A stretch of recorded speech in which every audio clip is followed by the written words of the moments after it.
Coucou tout le monde et bienvenue aux notes de cours 27, celles qui vont parler des quartiles. Bon, là je vous le dis tout de suite, je vais vous demander d'être patient puisqu'on va regarder le but, les définitions et ensuite on va y aller avec les étapes. Fait que je vous demande du temps, je vous demande de la patience, mais je vous assure, on va être capable de travailler avec les quartiles à la fin de la capsule. Alors ça y va comme suit. Le but, c'est de voir si les données sont concentrées ou le contraire, si elles sont dispersées. On veut voir si les données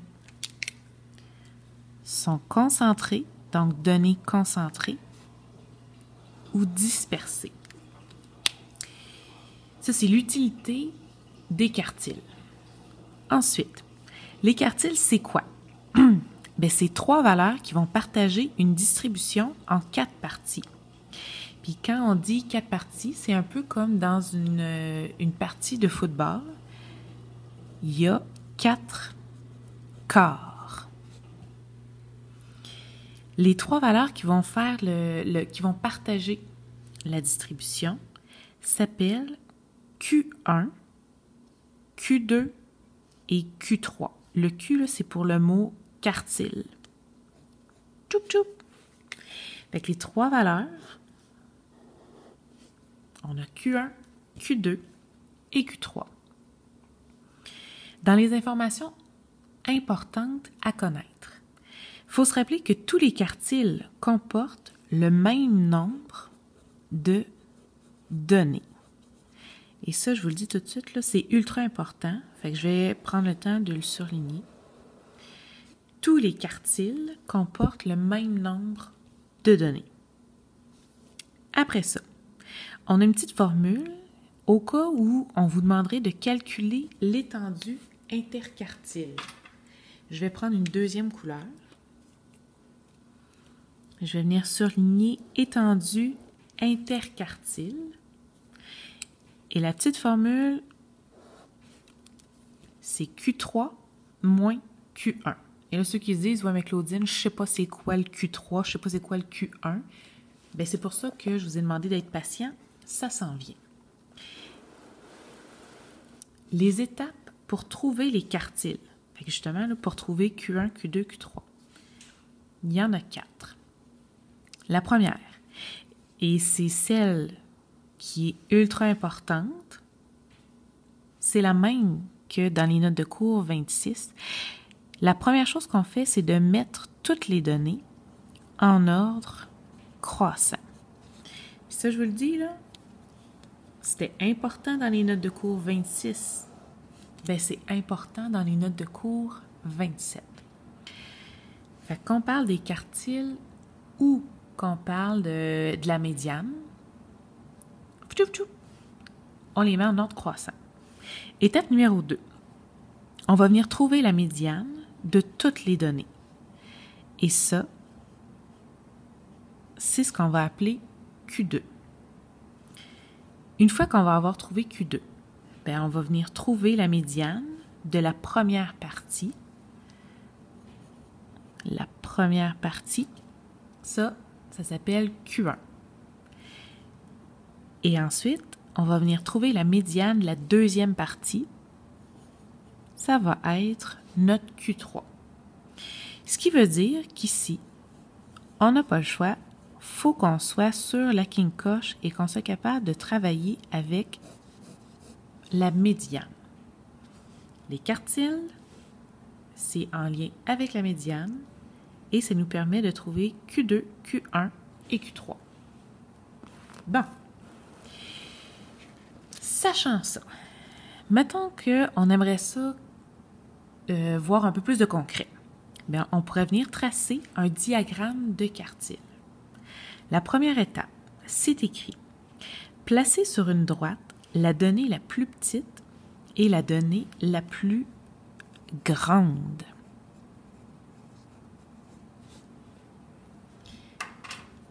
Dans l'exemple ici, fouip, les données vont de 20 à 60.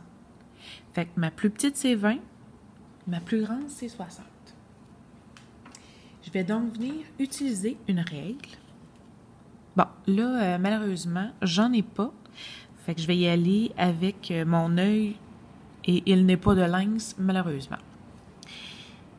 Fait que je pars de 0, 10, 20, 30, 40, 50, 60, 70.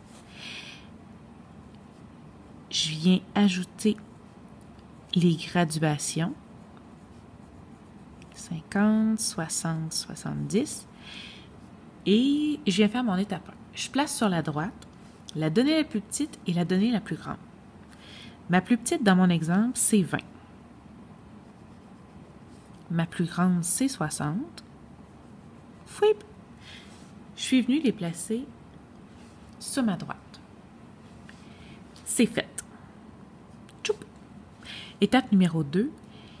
Je viens placer sur la droite Q1, Q2 et Q3. Dans l'exemple, le premier, je prends le temps de vous donner Q1, Q2, Q3.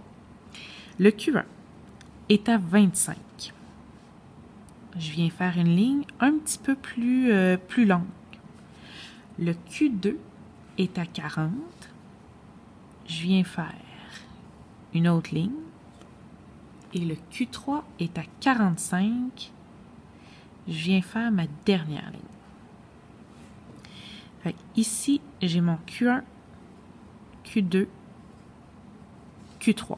Q1, Q2, Q3. Pouip. Étape numéro 3, je fais une petite boîte avec Q1, Q2, Q3. Bon. Je fais une petite boîte. Et voilà. Puis ce qui me reste, je vais venir le relier avec les deux premières lignes que j'ai faites, c'est-à-dire avec la donnée la plus petite, la donnée la plus grande. Et ça ici, le petit dessin, c'est ce qu'on appelle le diagramme de quartile. Quatrième étape, parce que ma troisième est faite, ça va être de venir faire le bilan.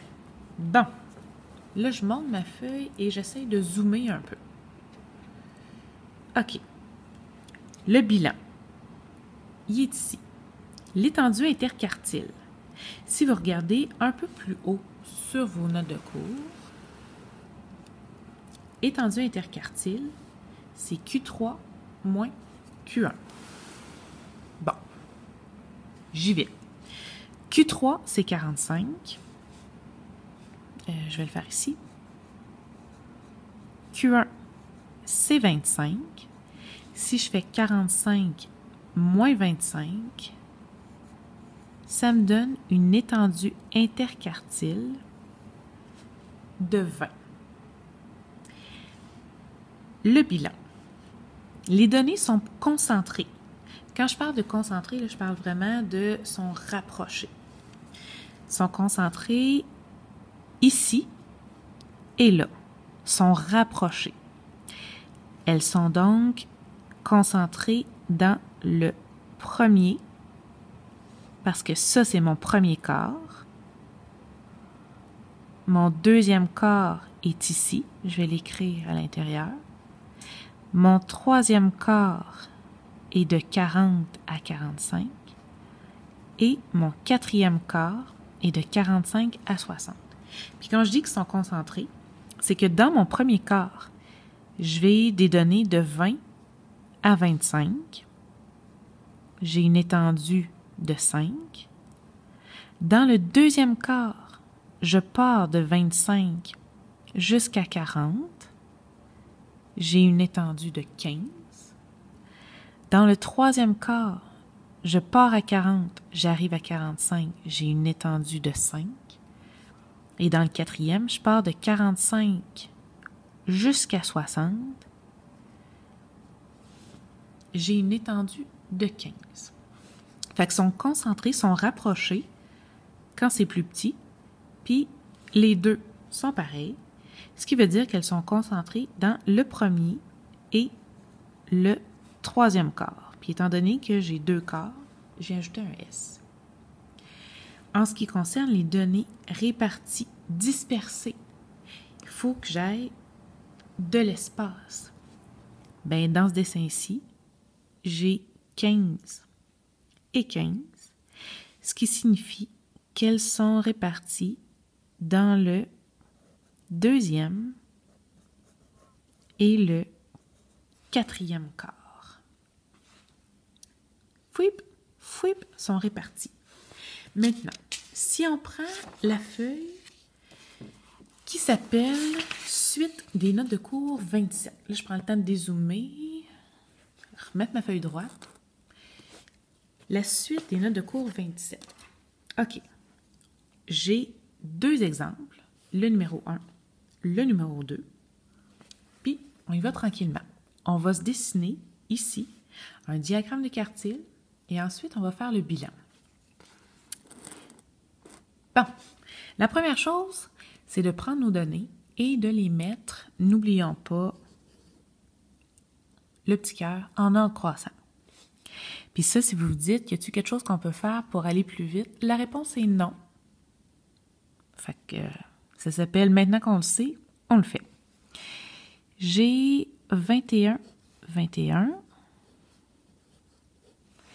Ensuite, j'ai 22, 24. Puis je viens prendre le temps des barrés pour m'assurer de vraiment tout prendre les données. J'ai un autre 24. Après ça, j'ai un 27. Puis j'arrive dans la trentaine. J'ai 31, 32, 32.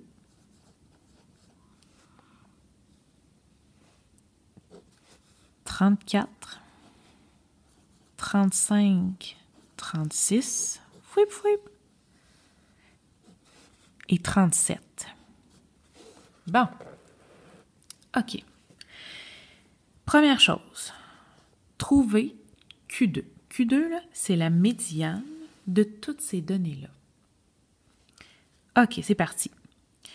1, 2, 3, 4, 5, 6, 1, 2, 3, 4, 5, 6, 7, 8, 9, 10, 11, 12, 13 données.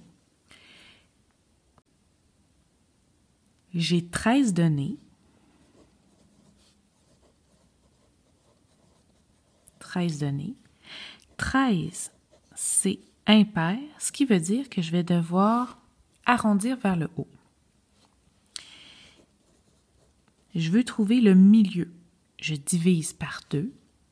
Et 13 divisé par 2, ça me donne 6,5. Si j'arrondis, ce que ça me donne, c'est que ça va être ma 7e donnée. Et étant donné que je les ai déjà mis en ordre croissant, ben j'ai simplement à venir chercher ma 7e donnée. Ça, c'est ma première, ma deuxième, 3, 4, 5, 6. Ma 7e donnée, c'est 31. Fait que je viens de l'ajouter. Mon Q2, c'est 31. Bon, maintenant, j'ai pris cette donnée-là, c'est comme si je l'enlevais. Puis si je l'enlève, là, je suis rendue à l'étape de trouver Q1. Le Q1, là, c'est la médiane de la première partie. Puis quand je parle de première partie, c'est ça. Quand je parle de deuxième partie, ça va être ce qui est ici. Alors, si je cache, parce que là, je l'ai pris, je l'enlève. Il me reste 1, 2, 3, 4, 5, 6 données. J'ai 6 données. C'est un nombre pair, ce qui veut dire que je vais venir faire la fourche. Je trouve mon milieu. 6 divisé 2, ça me donne 3. Ça veut dire que, fouip, je trouve ma 3e donnée et ça va être le milieu entre ma 3e et ma 4e donnée. Donnée 1, 2, 3. Je viens faire ma fourche. Le milieu de 22 et de 24, c'est ce qui va me donner mon Q1. Et le milieu de 22 à 24, c'est 23. je trouve ma médiane pour ma deuxième partie, c'est-à-dire mon Q3. Là aussi, j'ai 1, 2, 3, 4, 5, 6 données. Puis, vous remarquerez que le Q1 et le Q3, ça va tout le temps me donner le même nombre de données. Je vais tout le temps venir diviser par 2, puis ça va tout le temps... C'est tout le temps la même chose. Fait qu'une fois que j'ai fait cette étape-là, bien, ce que j'aime, c'est que je prends le fait que c'est ma 3e et ma 4e donnée, puis je viens les chercher. 1, 2, 3. Fait que je le sais que ça va être le milieu entre 34 et 35. Et ça me donne mon Q3 qui va être de 34,5. Maintenant que j'ai mon Q1, mon Q2, mon Q3, bien là, je suis capable de dire que je vais venir faire mon diagramme de quartile. Je prends ma règle et je viens faire mes graduations. 0. Puis je vais faire... mon Dieu. Je pense que je vais y aller... Je vais partir de 20. Puis étant donné qu'il faut que je me rende jusqu'à 37, je vais faire des bonds de 2. Fait qu'on a dit 20, 22, 24, 26, 28, 30, 32, 34, 36, 38. Je l'arrête à 40. Fait que 22, 24, 26, 28, 30, 32, 34, 36, 38, 40. Ensuite, sur vos notes de cours, c'était écrit que la première étape, je viens mettre la plus petite et la plus grande donnée. Ma plus petite donnée, c'est 21. Fouip. Ma plus grande donnée, c'est 37. 37, j'arrive ici. Fouip. Ensuite, je viens ajouter mon Q1, Q2, Q3. Mon Q1 est à 23. Et ça va être des lignes un petit peu plus grandes. Parce que je vais venir faire une boîte. Mon Q2 est à 31. Et j'ai un Q3 à 34,5. C'est un petit peu avant 35. Prochaine étape, je fais ma boîte et je relie ma boîte avec ma donnée la plus grande et ma donnée la plus petite. Donnée la plus petite, boîte, donnée la plus grande. J'ai mon Q1, mon Q2, mon Q3 qui est ici. Et watata, je viens de faire vraiment un beau graphique qui s'appelle un diagramme de quartile. Je le zoome encore et on va faire le bilan. La première question du bilan, c'est la suivante. On veut savoir les données sont concentrées dans quel quart. Si on regarde, j'ai de 21 jusqu'à 23. Fait qu'ici, j'ai une petite étendue de 2. Dans le deuxième quart, je suis à 23 et je me rends jusqu'à 31. 31 moins 23, ça donne 8. Je passe de 31 jusqu'à 34,5, ce qui veut dire que ça me donne une étendue de 3,5. Et pour le dernier quart, de 34,5 jusqu'à 37, ça me donne 34,5, 2,5. Donc, les données sont concentrées, sont rapprochées le plus dans le premier quart, ici. Mes données sont dispersées, c'est-à-dire éloignées, dans mon deuxième quart. Et l'étendue interquartile, c'est mon Q3 moins Q1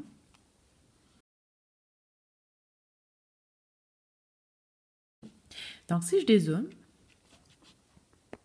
encore, je vais me retrouver avec les données concentrées dans le premier quart, données dispersées dans le deuxième quart et étendue interquartile 13,5.